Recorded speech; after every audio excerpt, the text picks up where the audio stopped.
एक लंबे ब्रेक के बाद आज हम वापस एमकॉम फाइनल के पेपर 9th को शुरू करने जा रहे हैं।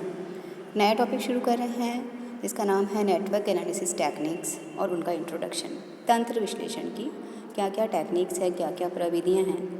देखिए, कई बार ऐसा होता है कि जो हमारे पास एक कोई प्रोजेक्ट होता है, यानी एक ऐसा समूह क्रियाओं का जो पूरे कार्य को पूरा करने के लिए एक पर्टिकुलर सीक्वेंस में काम पूरा होना चाहिए। किसी भी कार्य को पूरा करने के लिए जब पर्टिकुलर एक सीक्वेंस हम यूज़ करते हैं तो उसकी जो इंटर रिलेटेड एक्टिविटीज़ होती हैं उनका जो ग्रुप बनता है उसे हम प्रोजेक्ट कहते हैं, राइट। तो जब प्रोजेक्ट के बारे में बात करेंगे तो ये जो प्रोजेक्ट हम बनाएंगे किसी भी डिज़ायर्ड ऑब्जेक्टिव को पूरा करने के लिए जो बहुत सारी एक्टिविटीज़ को हम एक तरह से ग्रुपिंग कर देते हैं, वो प्रोजेक्ट हो जाता है।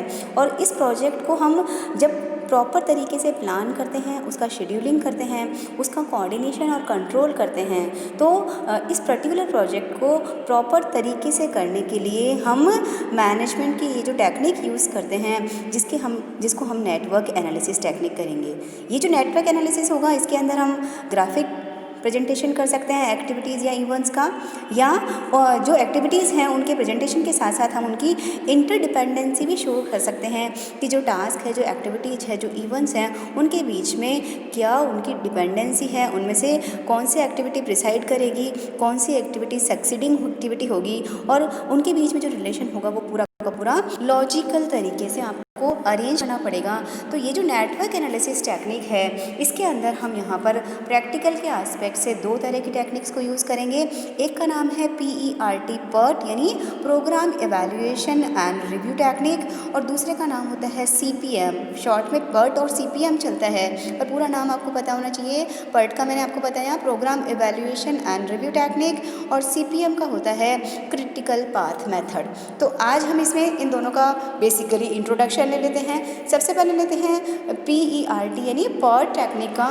तो ये जो टेक्निक है, इस टेक्निक के हम क्या करते हैं, कोई भी प्रोजेक्ट है उसको अकम्प्लिश करने के लिए हम इस तरह से प्लानिंग करते हैं कि हमारा जो टाइम है और जो हमारे रिसोर्सेज हैं उन सब का हम इस तरीके से मूल्यांकन करें कि कार्य शुरू करने के बाद उसकी पूरी की पूरी समीक्षा करें, हम उसका पूरा का पूरा एक तरह से रिव्यू करें, और कार्य शुरू करने से पहले उनमें कुछ हम अगर संशोधन की आवश्यकता होती है तो हम उसमें मॉडिफिकेशन भी करें, संशोधन भी करें, तो वहाँ पर हम ताकि जितनी भी क्रियाएं हैं उनको लॉजिकल सीक्वेंस में अरेंज कर सकें। तो जो हमारा PERT टेक्निक है इसके अंदर हम जो भी हमारा प्रोजेक्ट है उसको डिज़ायर्ड पीरियड में पूरा करने के लिए जो नीडेड रिसोर्सेज है, चाहे वो लेबर है चाहे अदर रिसोर्सेज है, उनका अनुमान लगाकर हम क्या करते हैं, डिफरेंट लेवल्स पे उनको हम अलोकेट करते हैं, और फिर उन क्रियाओं का पता लगाते हैं जो परियोजना को, जो प्रोजेक्ट को जो डिज़ायर्ड पीरियड में पूरा करने के लिए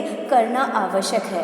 तो इस तरीके से हम क्या करेंगे, जो फ्यूचर में आने वाली प्रॉब्लम्स हैं उनका पहले से ही पता लगाकर उन प्रॉब्लम को कार्य पूरा होने से पहले ही दूर करने का प्रयास करेंगे, ताकि हमारा जो काम है वो शेड्यूल टाइम पे सफलतापूर्वक पूरा हो सके। तो ये जो PERT है वो एक तरह से हम अनसर्टनिटी के साथ डील करने के लिए बात करते हैं, और एक्टिविटीज़ को हम एक तरह से, अब आप आगे देखेंगे कि हम क्या करेंगे, जब नेटवर्क डायग्राम का यहाँ पे कंस्ट्रक्शन करेंगे तो एक्टिविटी को हम एरोज़ की तरह से अरेंज करेंगे।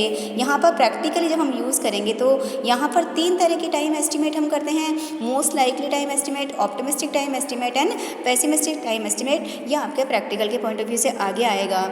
उसके बाद दूसरी जो हम टेक्निक इसमें पढ़ेंगे वो होता है क्रिटिकल पाथ मेथड यानी CPM।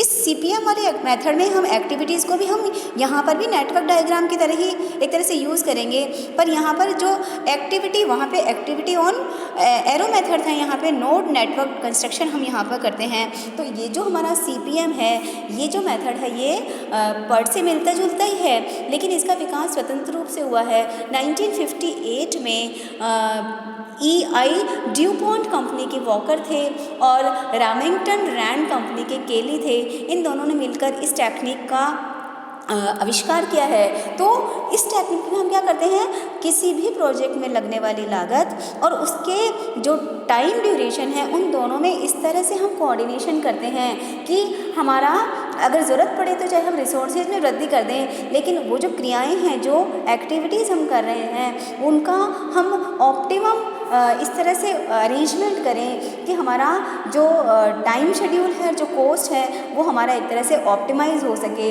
तो इस तकनीक में हम ये एक तरह से अजम्पशन लेते हैं कि किसी भी प्रोजेक्ट से संबंधित क्रियाओं को पूरा होने में लगने वाले समय और लागत के बारे में हम निश्चित रूप से सही अनुमान लगा सकते हैं। तो PERT में तो अनिश्चितता पे ध्यान नहीं दिया जाता है, जबकि यहाँ पर हम मान के चलते हैं, एक तरह से सर्टेनिटी की बात चल करके रखते हैं यहाँ पे कि यहाँ पर पता लग जाएगा कि मिनिमम टाइम आपको एक प्रोजेक्ट को करने में कितना लगने वाला है।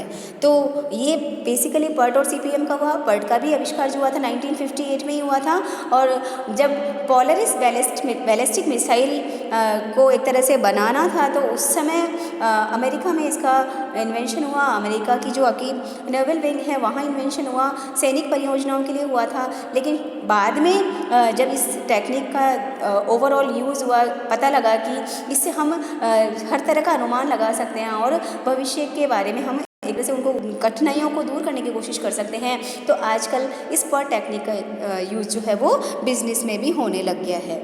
नेक्स्ट जो हम स्लाइड ले रहे हैं उसमें हम ये देखने की कोशिश कर रहे हैं कि जो PERT है और CPM है, जब करीब करीब एक जैसी एक्टिविटीज़ है तो बेसिकली इन दोनों में क्या अंतर है। तो सबसे पहले हम ये कह सकते हैं कि जो PERT टेक्निक है वो मेनली घटनाओं पर आधारित है, जबकि CPM का जो बेस है वो इवेंट्स होता है। यानी PERT में हम ऑब्जेक्टिव पे ज़्यादा ध्यान देते हैं, जबकि CPM में हम क्रियाओं पे ज़्यादा ध्यान देते हैं। दूसरा पॉइंट हम ये कह सकते हैं कि जब टाइम और कॉस्ट की बात करते हैं तो एक पॉइंट और बीच में ले सकते हैं कि CPM के अंदर हम क्या करते हैं, टाइम और कॉस्ट दोनों का ही स्पष्ट अनुमान लगाते हैं और उन दोनों के बीच में रिलेशन स्थापित करने की कोशिश करते हैं। तो लेकिन PERT में सिर्फ केवल प्रोजेक्ट की प्लानिंग एंड उसका कंट्रोल किया जाता है।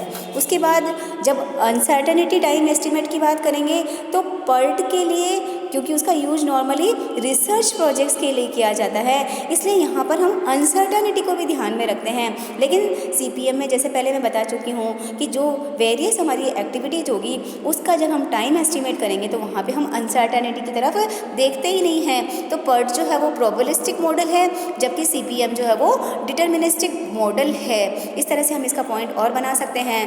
तो यहाँ पर जो PERT और CPM के बारे में बात करेंगे तो हम ये कह सकते हैं कि PERT के अंदर हम कोई तरह की कोई एक्टिविटी, डमी एक्टिविटी को यूज़ नहीं करेंगे, लेकिन CPM में अगर हमें प्रोजेक्ट को सीक्वेंसिंग करना है तो ज़रूरत पड़ी तो हम वहाँ पर डमी एक्टिविटी के भी यूज़ कर सकते हैं। ये मैं बता ही चुकी हूँ कि PERT का use normally research and development वाले प्रोजेक्ट्स के लिए होता है और CPM का नॉर्मली यूज कंस्ट्रक्शन प्रोजेक्ट्स में होता है। इसके अलावा हम ये कह सकते हैं कि जो PERT टेक्निक है उसके अंदर जो है चांस है क्रैशिंग का, तो वो हम कह सकते हैं कि there is no chance of crashing, क्योंकि वहाँ पर कोई ऐसा कोई सर्टेनिटी ऑफ टाइम है ही नहीं। लेकिन यहाँ पर क्रैशिंग भी हो सकता है, तो आपको मॉडिफिकेशंस करने पड़ सकते हैं। तो यहाँ पे जो PERT है वो नॉन रिपीटेटिव नेचर का हो सकता है, जबकि CPM में हम कहेंगे कि यहाँ पे रिपीटेटिव नेचर होता है। और PERT और CPM में जब हम क्रिया के बारे में अनुमान लगाते हैं तो ऐसे में हम 3 तरह के अनुमान, जैसे मैंने आपको बताया कि PERT के अंदर हम ऑप्टिमिस्टिक टाइम एस्टिमेट करेंगे, पेसिमिस्टिक टाइम एस्टिमेट करेंगे और मोस्ट लाइकली टाइम एस्टिमेट करेंगे। तो इस तरह से PERT और CPM का बेसिक हमें इंट्रोडक्शन पता लगता है। कुल मिला के जितनी भी क्रियाएं होती है किसी भी प्रोजेक्ट को पूरा करने के लिए, उनकी इस तरह से सीक्वेंसिंग PERT CPM के थ्रू की जाएगी कि हम अपनी अगर अनसर्टेनिटी को भी ध्यान रखना है तो PERT वाली टेक्निक, और प्योर सर्टेन वाली बात करनी है तो CPM वाली टेक्निक को यूज़ करके हम इस तरह से अपनी परियोजना को पूरा करें ताकि हमारी कॉस्ट और जो हमारा टाइम ड्यूरेशन है वो उसे ऑप्टिमाइज़ किया जा सके। Thank you so much.